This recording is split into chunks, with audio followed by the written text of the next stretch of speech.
did just hear from Sarah that she's coming in as an attendee. See her yet, but Sarah, Jack got big. The cat got big. yes, he did. Funny how that happened. I know it. Yeah. He doesn't like to climb all over my shoulders like he used to, sadly, because he falls off.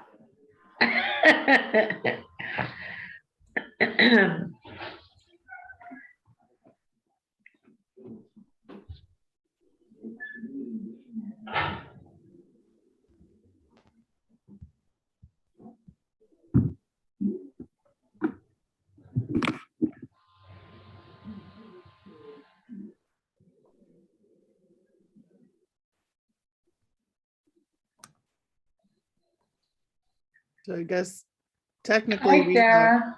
Hey there. quorum technically. Did everybody say they were coming? As far as I know. Lauren, do you want me to watch the attendees and promote people if they come in? You could start. Can you or do you wanna that? wait longer? Yeah, I can do that. Okay. Sure. Okay, I call this meeting of the Southborough Youth Commission to order on November 9th, 2021 at 7:03 p.m. So first on the agenda is review of the minutes from October 12th, 2021. Were there any changes, edits? No, I thought they were great. I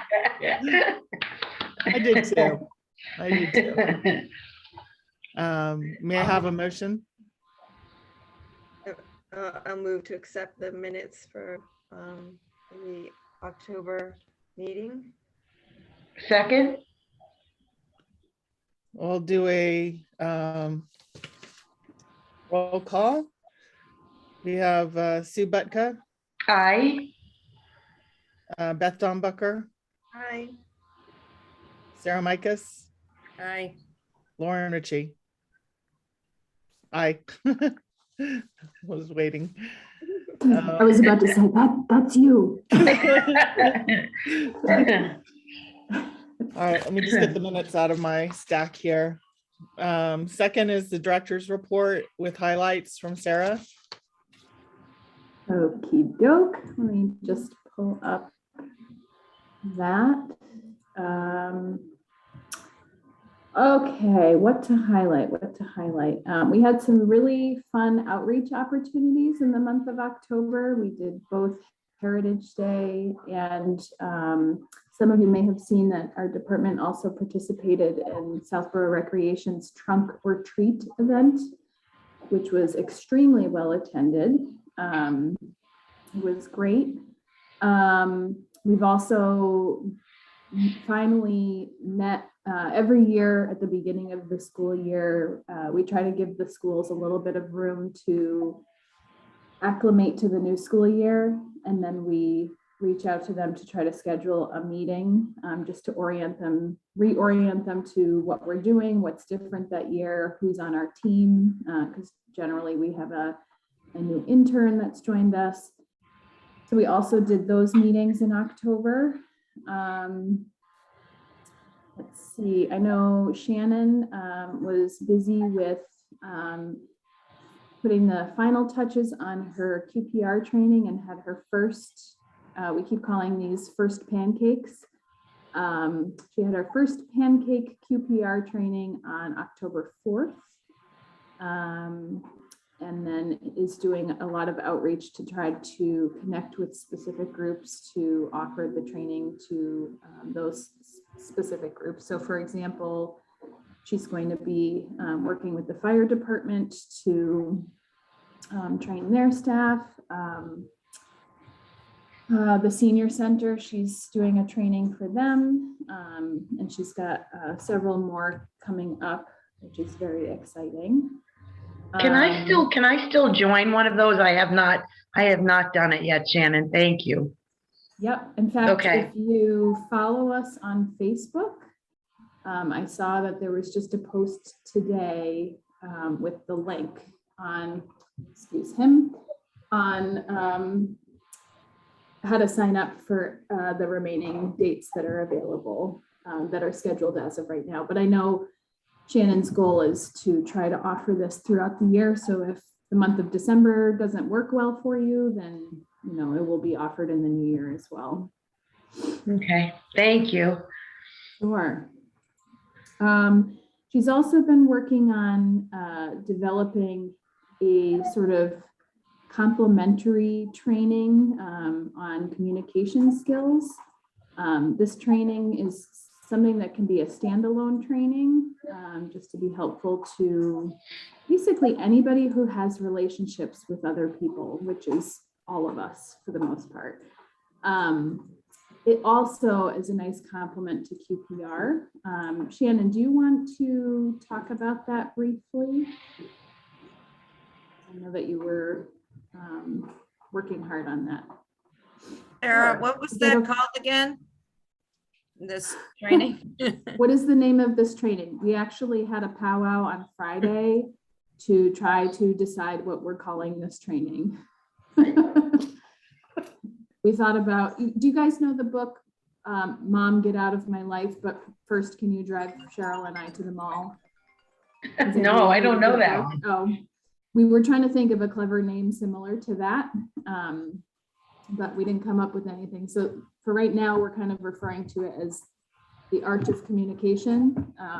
But Shannon, I don't know if you've had any more developments with that.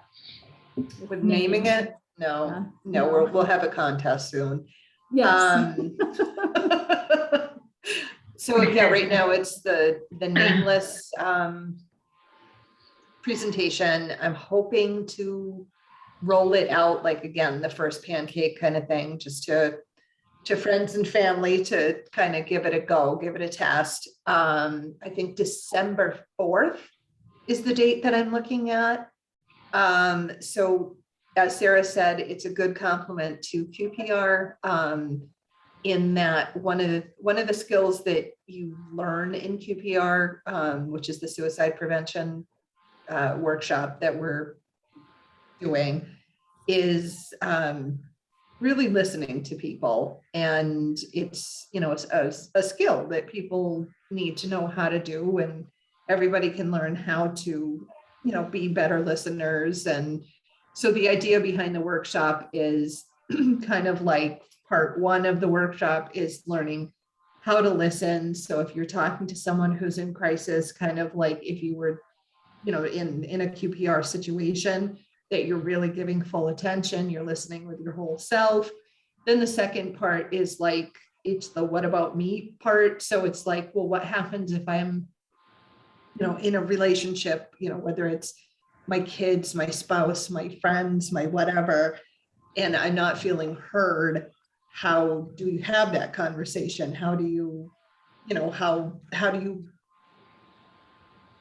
make it so that you can be heard, so that everybody's needs get met? So that's what the workshop's going to be all about. And actually today we met, and hopefully in January, to complement that workshop, we're going to start doing some group work, so that we'll do some support groups definitely for parents, and then possibly for just the larger community, in terms of just talking about whatever's going on and giving tips on how to, better relationships and better communication. So. Sounds great. Thank you. Let's see. We are making plans for the second year contract with Interface. We're working with the Southborough Community Fund, Friends of the Southborough Youth Commission, and the Southborough Schools to fund that. We also are happy to announce, and very appreciative to the Southborough Community Fund for grant approvals that we received, or really Friends of the Southborough Youth Commission received So they made a contribution towards interface referral service, as I mentioned. They also made a contribution to the Southborough emergency funds, the QPR training that Shannon was just talking about. We really want to try to do as much outreach as we can along with that and provide people with information at the end of the QPR trainings for resources that are available to them, so that it's not just like a one and done experience. So they've awarded us some money to support the materials we need for that. And then we also we have some money that they've put forward to working with a substance abuse prevention consultant, which we're very, very eager to work with her. Her name's Amanda Decker of Bright Solutions Consulting. These funds are contingent on our counterpart in Northborough, or really I should say on the Northborough sides of things. So we have a joint coalition between Southborough and Northborough. And so given that the Southborough Community Fund is a Southborough serving organization, they've put forward funds, but they would like to see those funds matched by Northborough. And I kind of put that in quotes because that could be any Northborough serving organization. So right now, our Northborough coalition members are pursuing different avenues for that. So we have some money available, but it's again contingent on finding the additional funds that we need to work with Amanda. I think that's it for now. We continue to really be working on goal number 1 of our strategic plan and goal number 2. We still have some outstanding IT needs. I did have a meeting just yesterday with Angela Varner, who is a member of the Municipal Technology Committee, and Jay Montijo, who is our IT director. We talked about that a little bit more at length. And so we're continuing to plug away at all of those items. I don't know, I guess I'll leave it there. I don't know if there's any questions or comments on the director's report.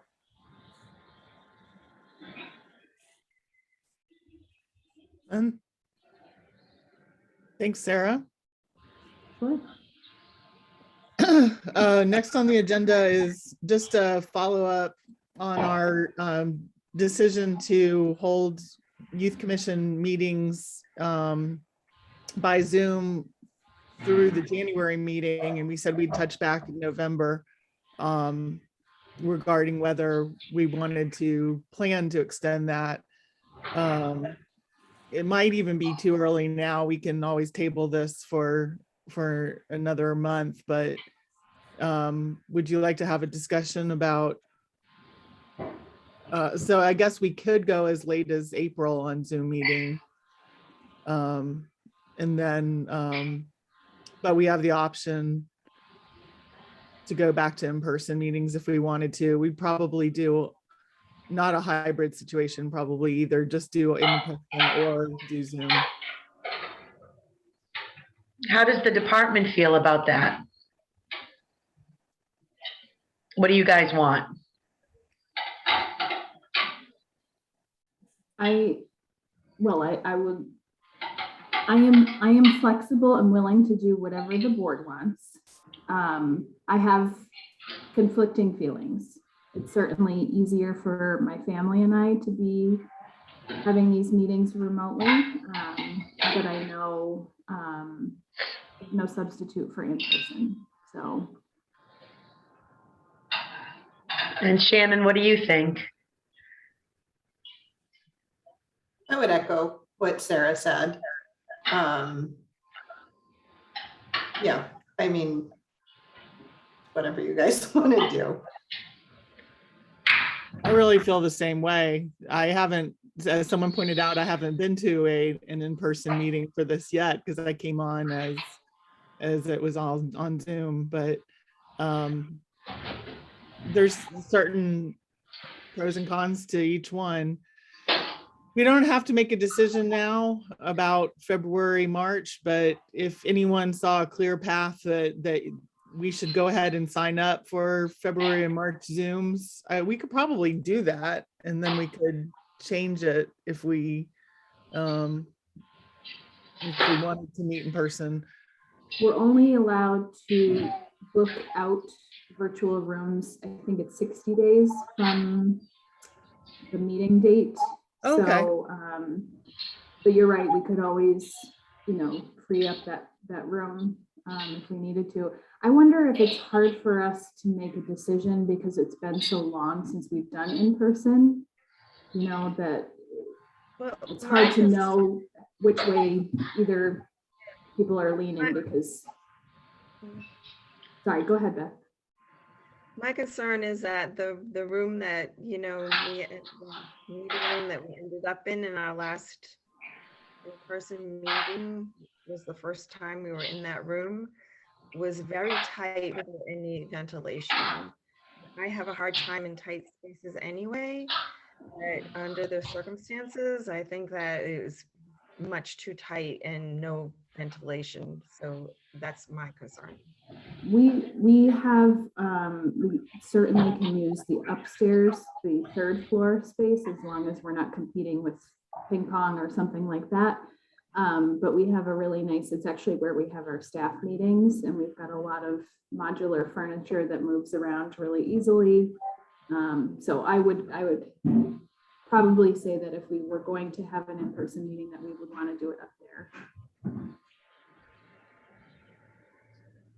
That actually makes me feel better as well. Yeah, that space, because we've all taken classes up there, right? So I like that space as well, but maybe table it for now.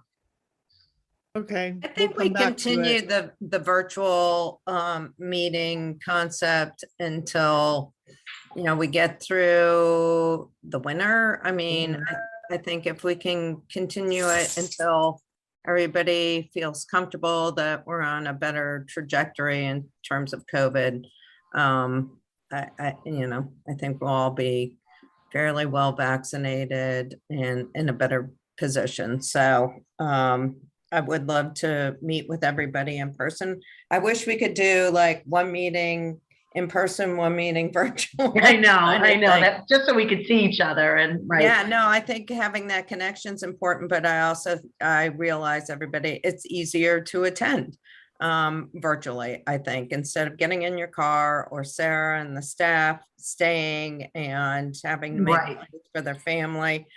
I understand that that's hard. So I hope that maybe the town will embrace maybe some different types of options. Who knows, but I think that things have changed in how we conduct business in all sectors of, from public sector to the private. And I think that we need to be, somewhat flexible, but it would be nice to see you all in person.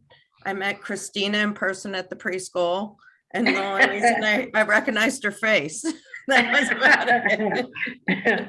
Oh, that's great. That's great. Yeah. But I miss should- you guys, and I think miss you too. I think you can be sometimes more effective in person, and the conversations can be different. I think that remote has a stilted, delayed kind of thing going on.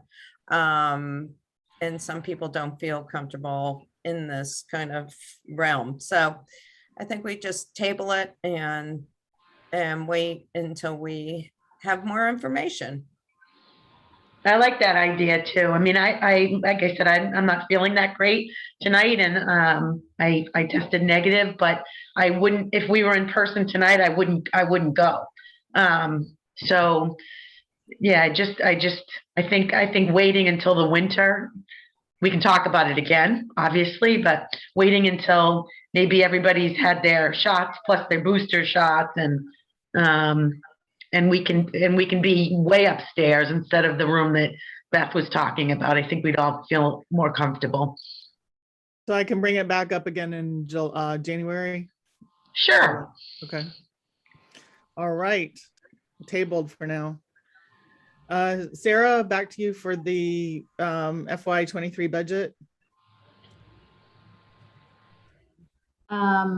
Okay, so exciting news. I don't know if everybody's had a chance to take a look at what I put together for our FY23 budget request, but I think the biggest thing is making note of the support that we received from the Southborough School Department.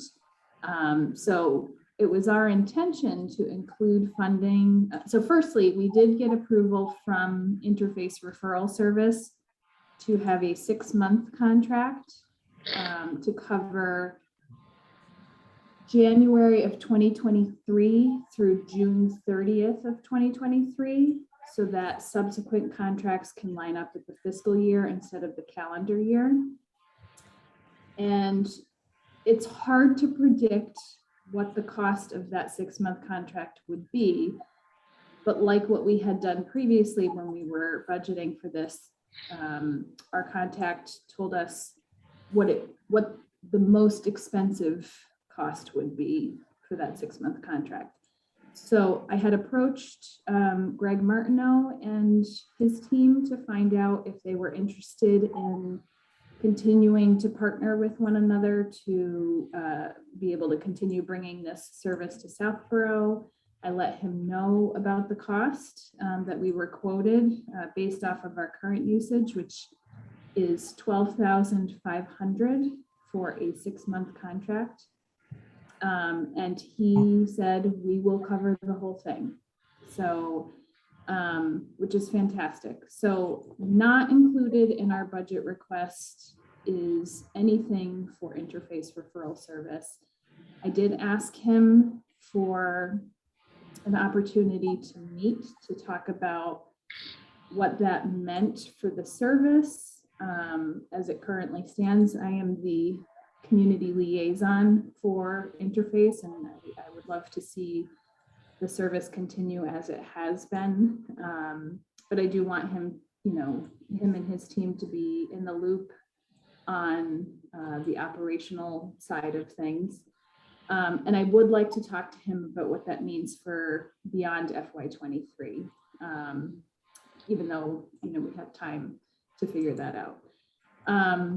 So essentially, what's included here is in our salary line item, we have a 2.8% increase for all eligible employees, which is all 4 of us.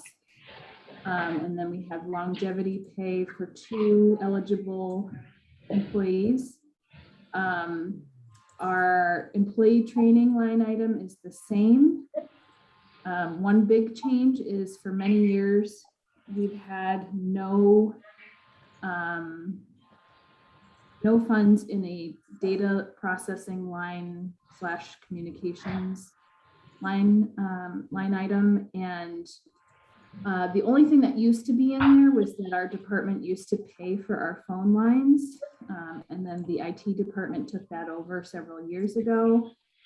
With the addition of therapy notes, which is an electronic health record system, that's really becoming an operational expense for our department. As I said previously, we're continuing to, meet with Municipal Technology Committee and the IT director about how to build a database that's going to meet our needs and help us with collecting data and reporting.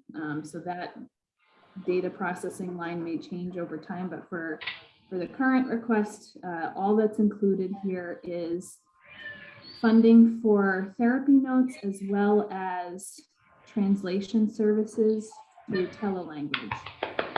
I only have $200 here for telelanguage.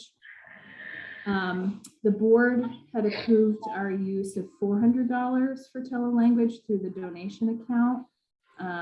We haven't had a lot of use of that service yet, so I only asked for $200 for right now, because I would like to monitor just how much we would end up using it. We also added, because we're doing so much more outreach, I added additional funds for printing costs. The biggest change in the budget request is for contracted services.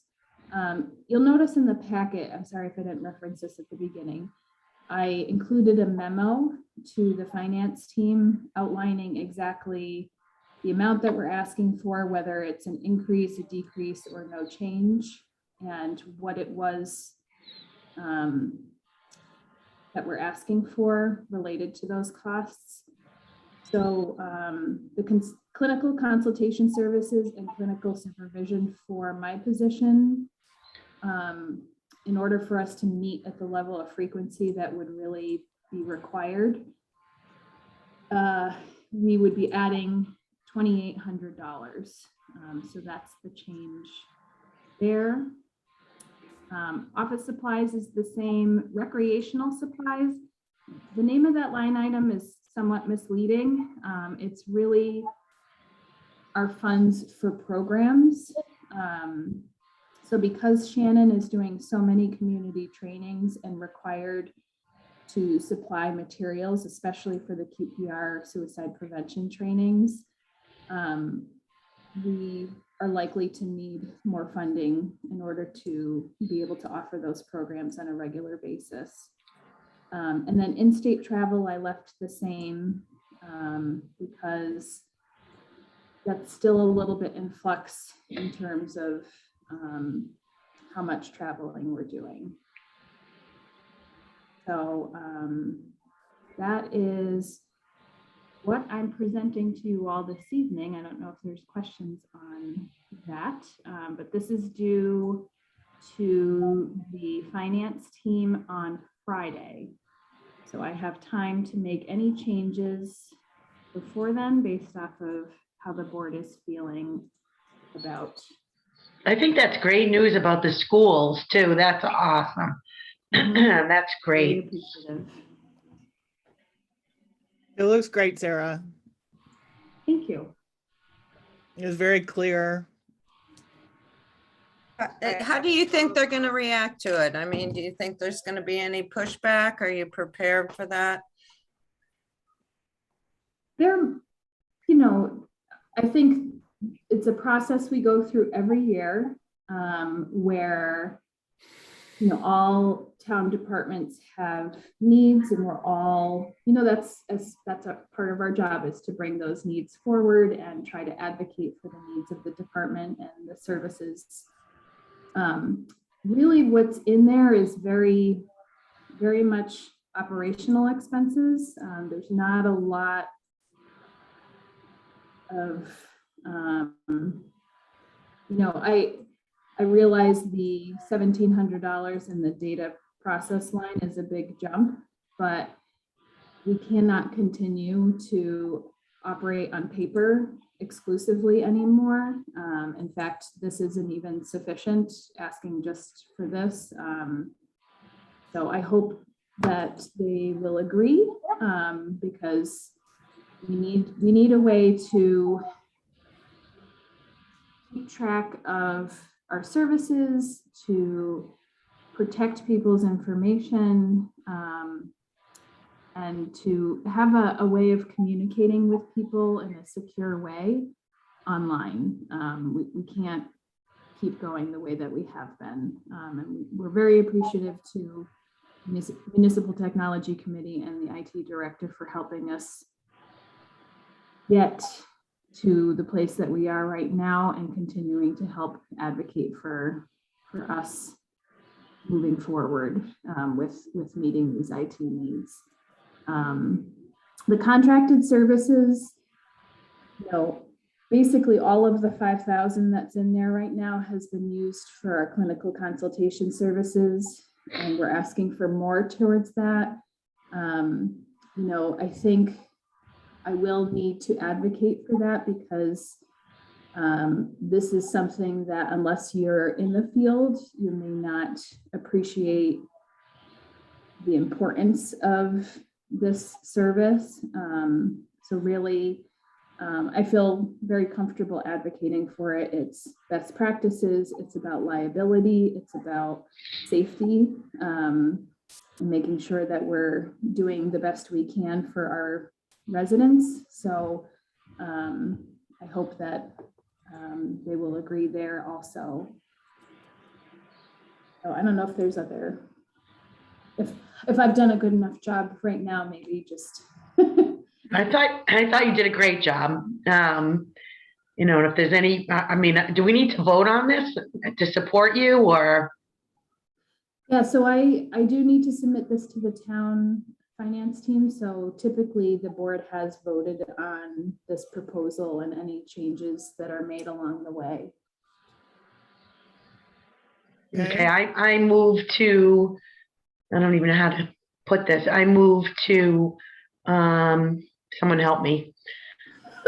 Accept the budget as written by the department for Thank you, Beth. fiscal year 20, was it 22, 23?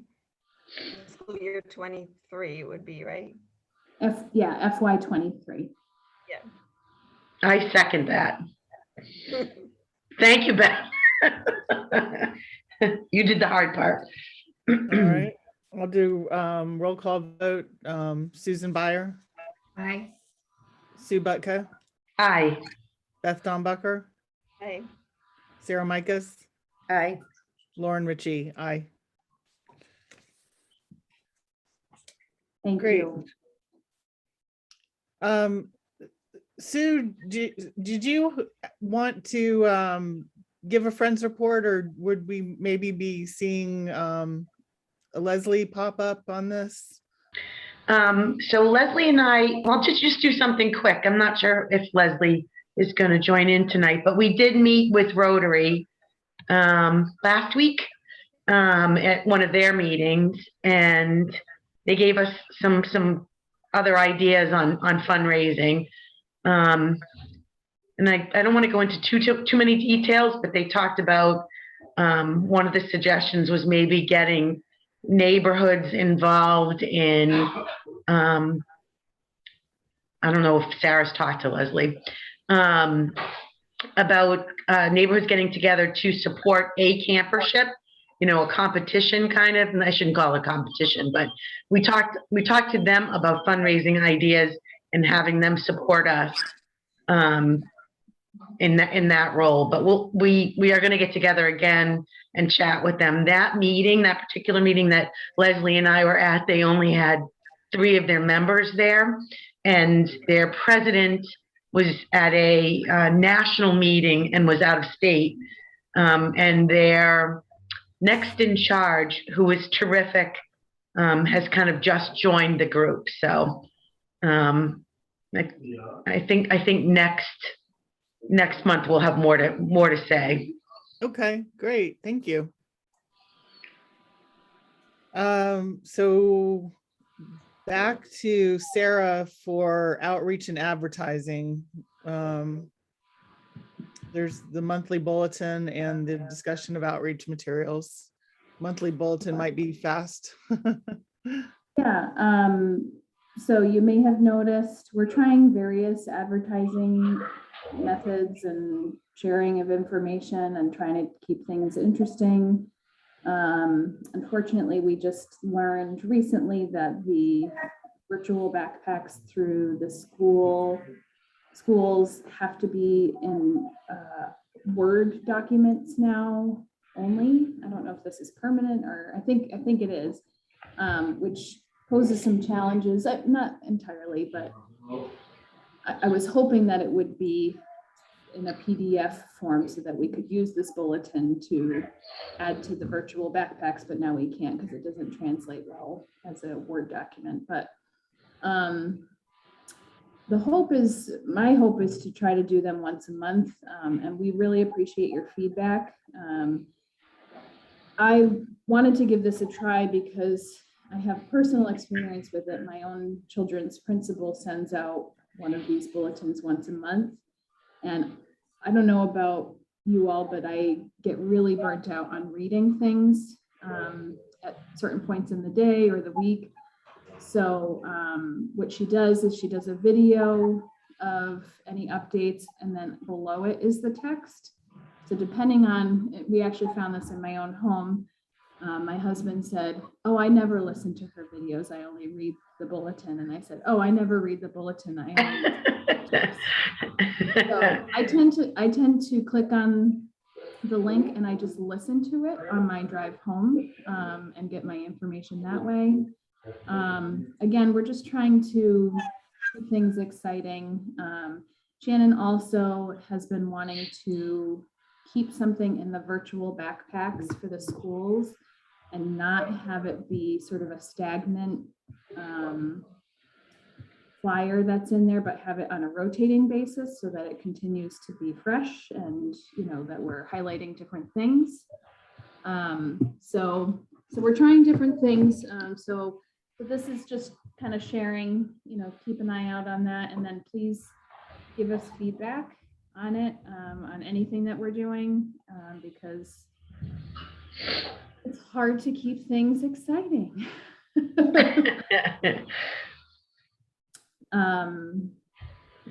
And then the other piece of this, this is somewhat unfortunate, but hopefully we can make lemonade out of lemons.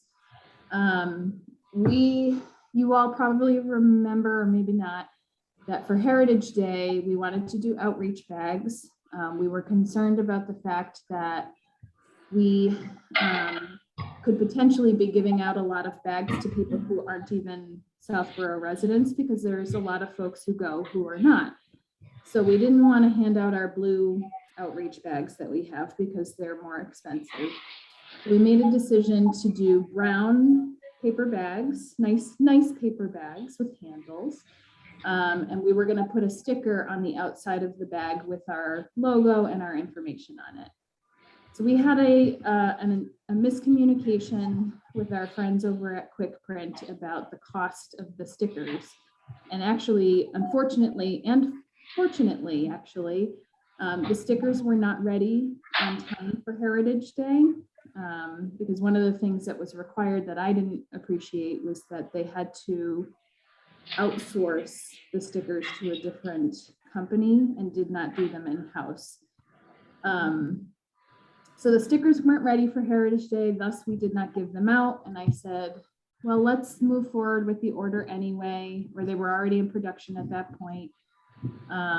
Long story short, we got the stickers, we have them in our possession. We have 500 of them. They're beautiful. They have our logo, they have our phone number, our website, and then we got the bill. And the bill was a lot more than we were expecting. So we did contact Quick Print to say, yikes, because our printing budget not very big. And they were very gracious about it. And, you know, we've never had miscommunications with them before. Lesson learned for us that we need to make sure we have things in writing before we move forward with them. I believe we did at one point, but try as we might, we could not find the information. At any rate, we're now in the possession of some 500 beautiful that have a lot of our information on them. And we want to pivot and say, instead of putting these on a brown paper bag that's likely to be thrown out, we'd like to find another use for them, for something that's probably going to stick around longer. So some of the ideas that have been thrown around are turning them into magnets, because you just would peel them off and put them on your refrigerator, right? Yes, right. And people are more likely to hang on to those. We could give them out as stickers. But, you know, if you all have ideas, the other thing to note too is that just because we have them doesn't mean we need to use all 500 of them right now. In fact, I know Shannon has also thought about for the trainings that she's doing, to be using them on the folders that she's providing for people with training materials. So there's a lot of different uses that can be over time, but we just wanted to be upfront about this unfortunate mishap as in advance as we could. Get your thoughts on how to use the stickers if you have any, and just in case there were any questions about why the printing line item was looking the way it was. So I kind of like the idea of hanging on to them until like some brilliant purpose pops up. And, you know, maybe using them on materials for classes or seminars or workshops. Mhm. Yeah, I agree. I mean, especially for December, because people are gonna get holiday stuff in the mail, and I'd hate for it to get tossed. Yeah. And I do think whoever brilliant idea it was to be at the schools the day before the openings. I know I said this last month, but I was with Susan at Woodward, and I really think that gave young families a better idea of what you guys do and how important you are to the town. I mean, we didn't get to say too much, but I think that was great. So I think that if Shannon put it on her material for her classes, then that's great. But I wouldn't do anything with them necessarily in December. I just think it could be a waste, maybe. I think that's a very good point, actually. I would definitely use them as part of your outreach campaign, though. People like stickers. I find magnets annoying now because everybody has stainless steel and they don't stick on anything. And if you saw my computer right now, I have tons of stickers all over it. I like to put stickers, and people might put a sticker in their cabinet, you know, with the important information or something. So I do think they'll be very helpful. I think if you handed them out separately, you can hand them a package and just say, oh, and here's a sticker. Please put it in a place that you'll remember it, just in case you need our services, would be helpful. I think they're great ideas. And I think a lot of, especially the young people. Well, that's why I like high your school perspective, kids. Sarah, too, because you're a teacher in a preschool, so stickers are. We love Stickers are stickers. good. You love stickers. We So prefer I wish- stickers with superheroes on them. well, we wish could that put they Sarah were- and Shannon's and Megan's pictures on Oh, them. that'd be good. They are our superheroes. In my mind. Oh boy. Yeah, I just wish I totally picture that, Sarah. I wish that it was somewhere that they could have put it on the inside of a cabinet, you know, somewhere where it was going to be kept and that they could remember. It does not have our address on it. That's the one thing I was worried about, that in the future, you know, in the nearer future may change. Does not have that. It has just our phone number, our social media information, and our website.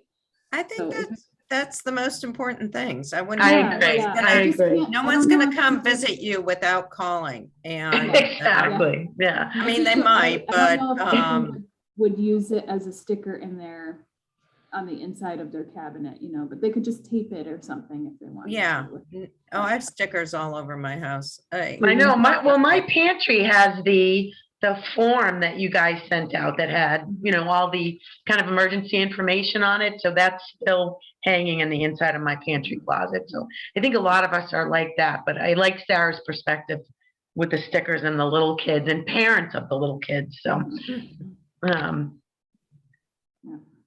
I guess Okay. people don't have address books anymore. I was gonna say they could stick it in their address book. I Yeah. still have my SOS book with phone numbers and Well, sometimes I wish I have it.